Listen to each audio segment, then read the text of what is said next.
Countdown to the medium-term budget policy statement by the Finance Minister Enoch Godongwana. That'll happen around 2 o'clock this afternoon. Let's take you live to Cape Town now. Newzroom Afrika business editor Xolani Mbanjwa is standing by, and reporter Athi Mtongana as well as Nasiphi are tracking developments from in and around the precinct. Let's go first. I think we can go first to Xolani. Xolani, give us an idea of what the expectations are as we edge closer now to that address.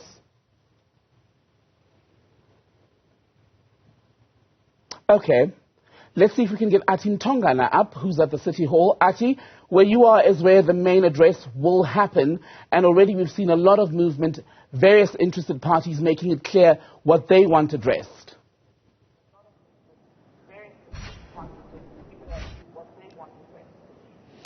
That's correct, Temekile. In fact, I'm going to move out of shot so my colleague can show you that this is exactly where the State of the Nation address was held. If you remember when President Cyril Ramaphosa addressed the nation during the opening of Parliament, as a result, of course, of it catching fire. So they've had to make alternative arrangements for the sitting, for members to listen to the Minister of Finance, Enoch Godongwana, as we urge closer to his address, where we're expecting him to tackle issues that are currently plaguing the country. We're talking about Eskom, we're talking about the public sector strike that is imminent, as we know that those talks are currently underway with the CCMA, as well as, you know, the issue of fuel in the country and load shedding. So many issues that the minister is expected to touch on. But in terms of the preparations here, I can tell you that there's a lot of security in and around the Cape Town City Hall. We understand that this venue has been made available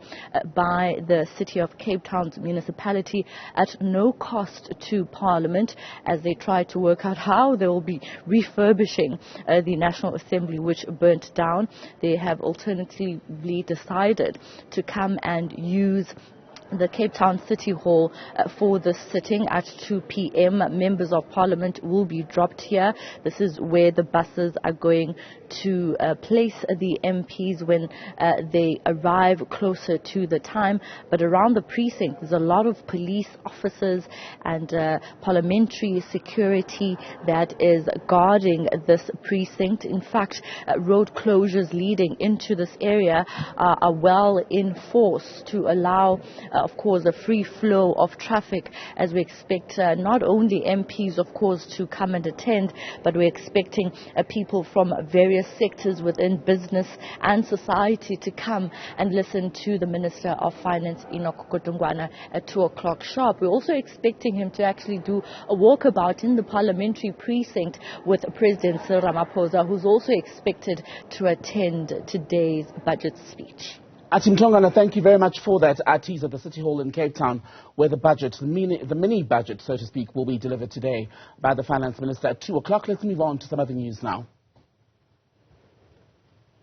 Okay, I'm told we'll actually go to our business editor, Xolani Mbanjwa, now. Hopefully this time it'll work out. Xolani, if you are able to hear me, you've been speaking to various people there already today. Is it optimism or more of an expectation of more of the same as far as what government will be able to deliver?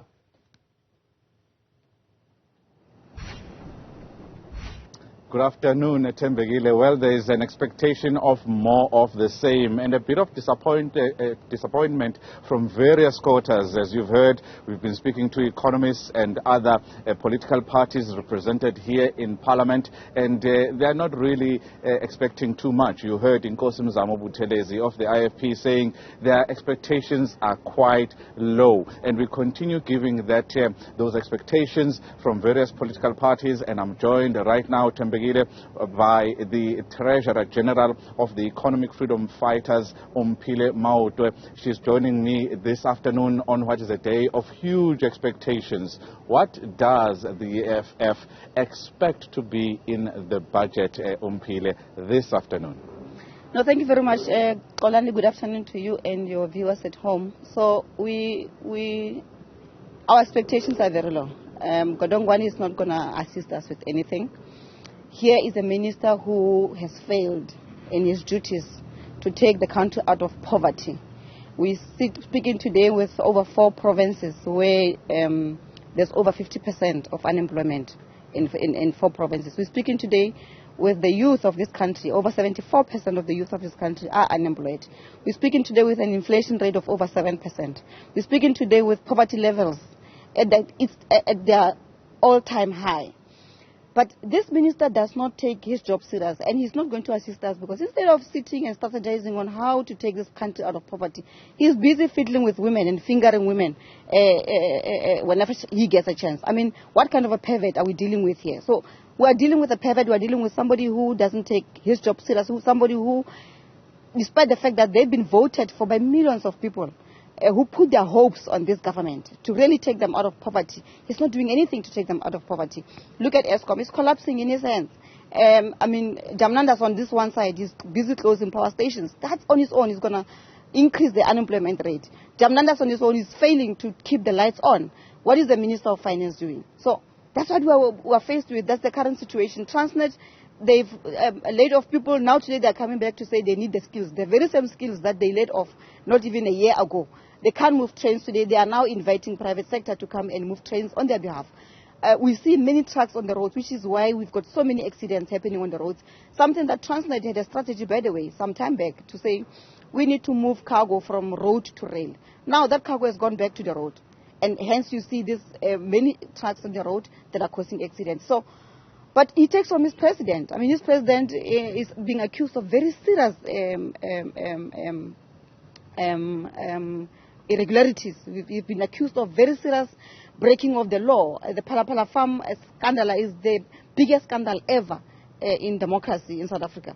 And so Godongwana takes from him. I mean, nothing is happening to him. The same thing, nothing happened to Godongwana when he went to unlawfully and unauthorized put his hands in the woman's panties. And we've seen that case going nowhere because he's powerful like that. He's in a powerful position. That poor woman, she's young. She's just trying to make a living for her family. And that's what she was confronted with. So that's the minister who is supposed to be giving us a solution. But no, he's busy with holidays with the family. And then obviously now asking for sex even from young women. So he can't help us with anything. That's just the reality. Let's talk about 2 issues before I let you go that are quite topical in many people's minds right now. That's what should happen to Eskom debt. Many people are saying half of the debt should be moved into the national balance sheet. And also, some people are also calling for the basic income grant, the distress relief grant of 350 rands to actually be extended permanently. What is the EFF's views on those 2 issues? So on Eskom, the problem is the leadership there. The problem is the Rater and Jan Oberholzer. They must go. They must vacate office as in like yesterday. They are our biggest problem at Eskom. Eskom used to give us electricity without being in this huge debt that they are in. So SOEs, all SOEs are the same today under Jamnandas. They are not working. Transnet used to fund its own programs. Transnet never used to ask for money from government. But I can tell you now, very soon Transnet will be asking for money because they are not generating money anyway. Eskom, when it was established way back in 1910, 1920, it was meant to service the mines and the white people during apartheid. So when we took over government in 1994, the expectation was that you need to increase capacity. We've seen with Kusile and Medupi power stations being built, but we have not really received the value for money of those power stations. Now today we sit here, Jamnandas is busy closing power stations that are supposed to pump in power and give us electricity. So the problem is Pravin Gordhan, he must resign. The problem is the Rater, the problem is Jan Oberholzer. Eskom told us in the portfolio committee that they've already used the money that was meant for the whole year. They used it in 6 months. So we are talking with an entity that is dead. He said that himself, the Rater. I don't know why he's still sitting and wanting to lead the organization that he killed himself. So the Rater is the problem. He must go. And Jan Oberholzer. We used to have Matsela Koko and Brian Molefe. We never had this problem of load shedding. They resolved the problem of load shedding. The debt was not as high as it is right now. So we need qualified engineers to go and run Eskom and give us electricity. Umphile Maotwe is the Treasurer General of the Economic Freedom Fighters, quite vociferous in their views when it comes to the leadership of a government that we have, and particularly that of Eskom, and their expectations saying they are quite low just going into this year's medium-term policy statement by Enoch Godongwana, which we will bring you live at 2 p.m. Xolani, Mbanjwa, business editor in Cape Town. Let's move on now. Bring in Nasiphi, who's outside Parliament for us following a protest there ahead of the midterm budget speech. Nasiphi, is it just unions protesting today? Civic organizations, including SACP and other organizations, including COSATU, are part of those organizations that will be picketing. Earlier on, we had the civic organizations outside the gates of Parliament. However, now we are in the CBD with SACP together with other civic organizations where they will be staging their picket over here. We do understand that they were not granted that permit to protest or even march to Parliament and be outside the gates. However, they'll conduct their business here. And I'm joined by Benson. Sir, thank you so much for your time. But I understand that you're calling on for a number of things. The end of budget cuts, looking into Eskom, and also looking at the unemployment. These are obviously not new demands that the SACP, including COSATU, has put before government. How hopeful are you that the minister will look into those issues today? Nasiphi manqale ndithi umkhondo wegwala uphelele nje. Okay, now the Communist Party is here to challenge this ANC government and important treasure to say, if this government is the government of the people, by the people, for the people, must therefore listen to what the workers and the poor are saying.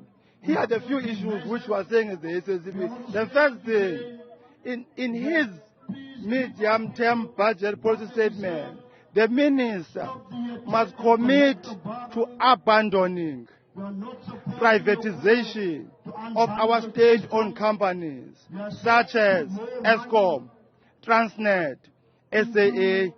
Secondly, this government must commit to abandoning budget cuts and provide more resources to health, education, defense, the police, etc., including funding the increases of the salary of the workers. We know that Bretton Woods institutions such as IMF describe social spending and increase in salaries as regular spending, and we reject that as this. That is why we're here. We're expecting Minister Godongwana to come and receive a memorandum.